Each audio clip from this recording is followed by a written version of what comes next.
Bon, eh bien, voilà, il est là. Vincent Cassel en couverture de Red Zone. Alors en fait, c'est pas vraiment Vincent Cassel. C'est un professeur de fac qui est aussi un spécialiste de littérature russe et slave et qui va être embarqué dans une sombre histoire en Russie. À ses côtés, d'ailleurs, vous remarquerez Gal Gadot, hein, qui est aussi utilisé comme modèle. Il y aura aussi Andy Serkis dans cette BD. Alors de quoi s'agit-il en fait? C'est très simple.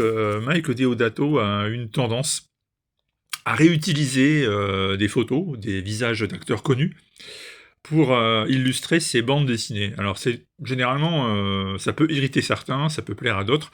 En tout cas, Deodato est un super bon dessinateur. Oui, il part de bases existantes, mais ça n'enlève rien au talent du bonhomme. Hein. C'est pas du tout un copieur servile. C'est quelqu'un qui a un talent évident. Talent qui d'ailleurs avait été en crise hein, à la fin des années 90.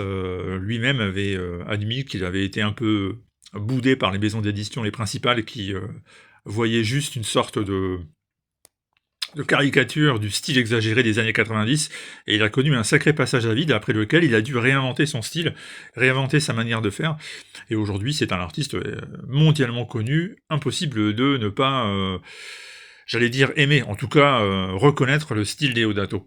Donc là, c'est une sorte imaginez une sorte de film assez resserré, il n'y a que 4 épisodes, donc on va pas s'étendre pendant très longtemps.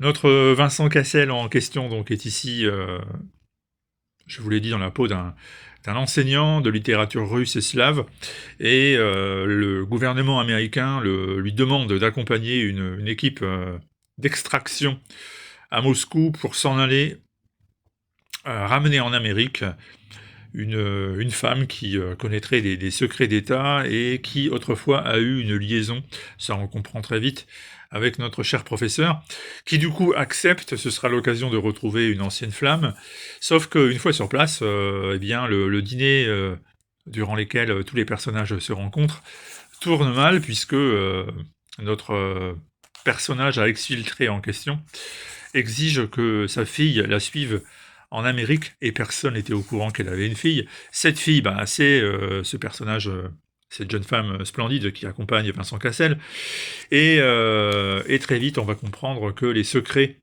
d'État que les deux belles créatures semblent destinées à ramener aux States, eh bien ces secrets-là ne pourront pas sortir de Russie.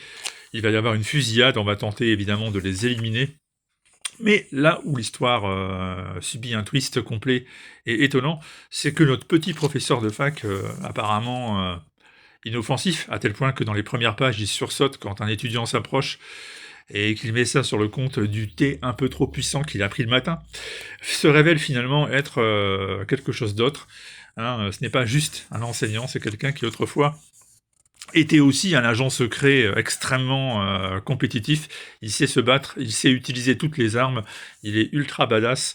Et vous allez voir que l'exfiltration va devenir un jeu de massacre, avec donc dans le rôle du héros, notre ami Vincent Cassel, enfin notre ami, je le connais pas, et je pense pas que je pourrais d'ailleurs être particulièrement ami avec lui.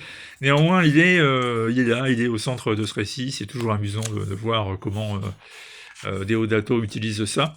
L'histoire en elle-même, par contre, elle est écrite par Cullen Bunn, qui n'était pas un auteur que j'appréciais particulièrement jusqu'à ce qu'il débarque chez AWA, et où il signe des histoires qui me semblent bien plus intéressantes que ce qu'il faisait autrefois pour les majors de l'industrie, et du coup, j'ai révisé un peu mon jugement sur Cullen Bunn, sachant que je vous présenterai aussi bientôt, je pense, Absolution, qui est un autre titre de chez AWA, qui n'a pas été édité en France, tout comme ce Red Zone.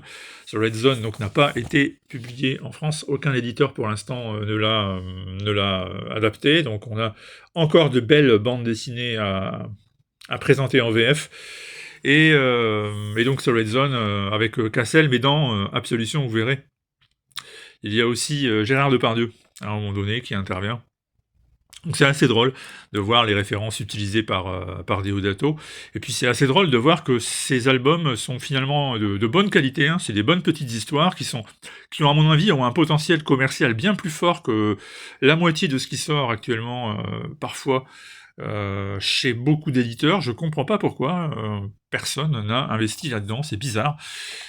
Pourtant, ça mériterait qu'on s'y penche. Et puis les artistes également sont de très bons artistes, hein. Rien que Deodato, ça attire son lot de lecteurs. Voilà, ça s'appelle Red Zone chez AWA, et on en parlera tôt ou tard de toute manière dans le mag, le mensuel, que vous trouvez en ce moment téléchargeable gratuitement avec en couverture les Transformers.